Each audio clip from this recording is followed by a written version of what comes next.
보통 사람들이 위대한 승리 2편. 세 번째, 위대한 우승. 산 마오는 캄보디아 프놈펜에서 자전거 택시 기사로 일하는 사람입니다. 산 마오가 17살 때 캄보디아 크메르 루주 반군들이 그에게 탄약을 운반하라고 했었습니다. 탄약을 운반하던 산 마오는 자신에게 무슨 일이 생겨났다는 걸 깨닫기도 전에 숲속에 주저앉아 일어날 수 없었습니다. 쓰러져 있던 산 마오는 이웃들의 도움으로 응급처치를 받고 극심한 통증에 다리에 총을 맞은 것으로 생각하면서 깨어났습니다. 깨어나서 보니 자신의 오른쪽 다리 아랫부분이 완전히 없어져 버렸다는 걸 알게 됐습니다.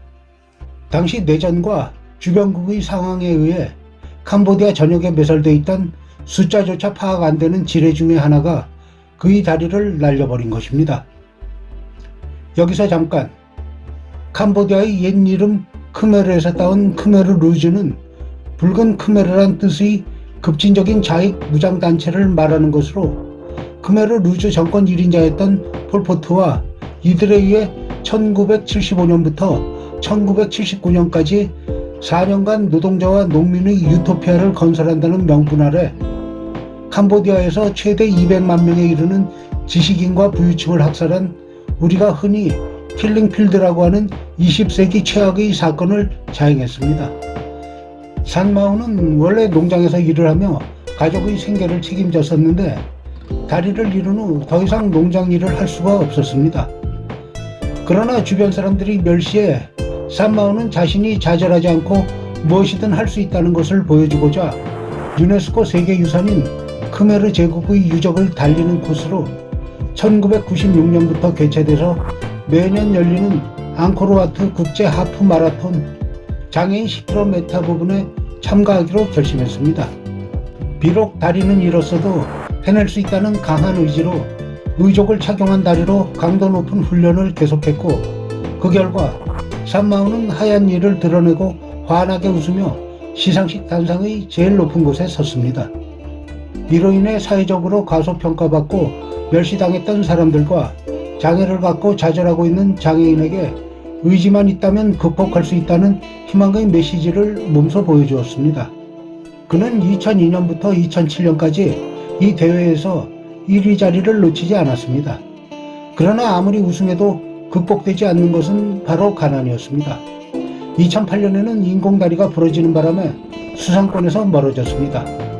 캄보디아에서 장애 선수로는 가장 잘 달렸지만 인공다리를 새로 살 만한 여유가 없었던 산 마오는 역경 끝에 2009년 다시 1위를 탈환한 뒤 상을 타서 매우 행복합니다.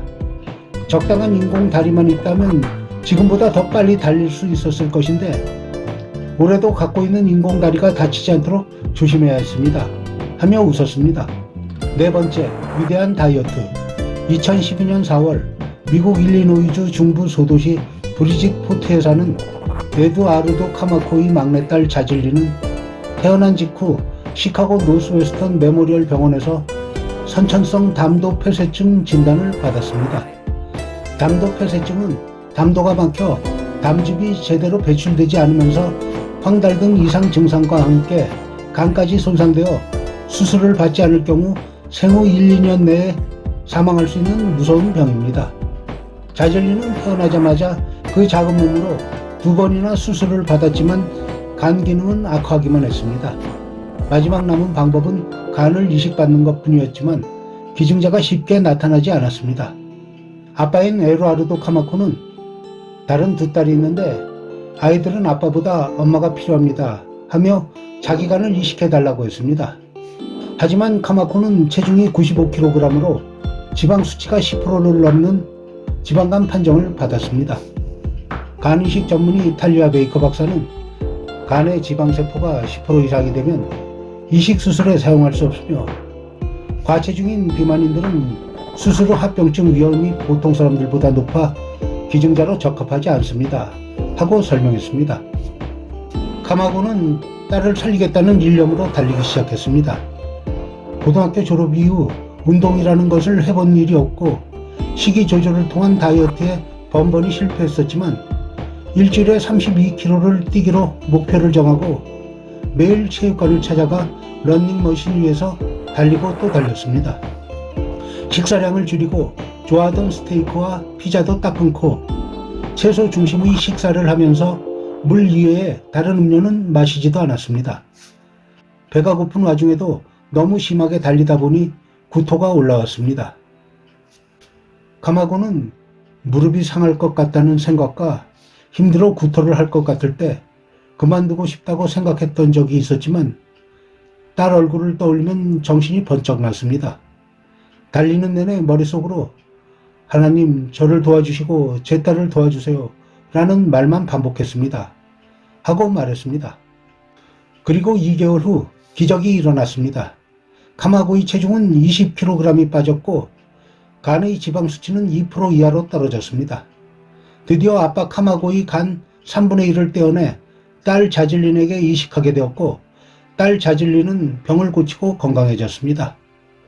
베이커 박사는 수술 하루 전 자질린이 건강이 급속도로 악화됐는데 기증자를 기다리고만 있었더라면 아주 위험한 상황이 될 뻔했었습니다. 하고 말했습니다. 1년 여가 지나 카마고는 막내딸이 병원을 나와 온 가족이 연말 연휴를 함께 지낼 수 있어 너무 감사합니다. 하고 말했습니다. 역경은 당신에게 생각할 수 없는 것을 생각하게 할 용기를 준다. 앤디 글로브.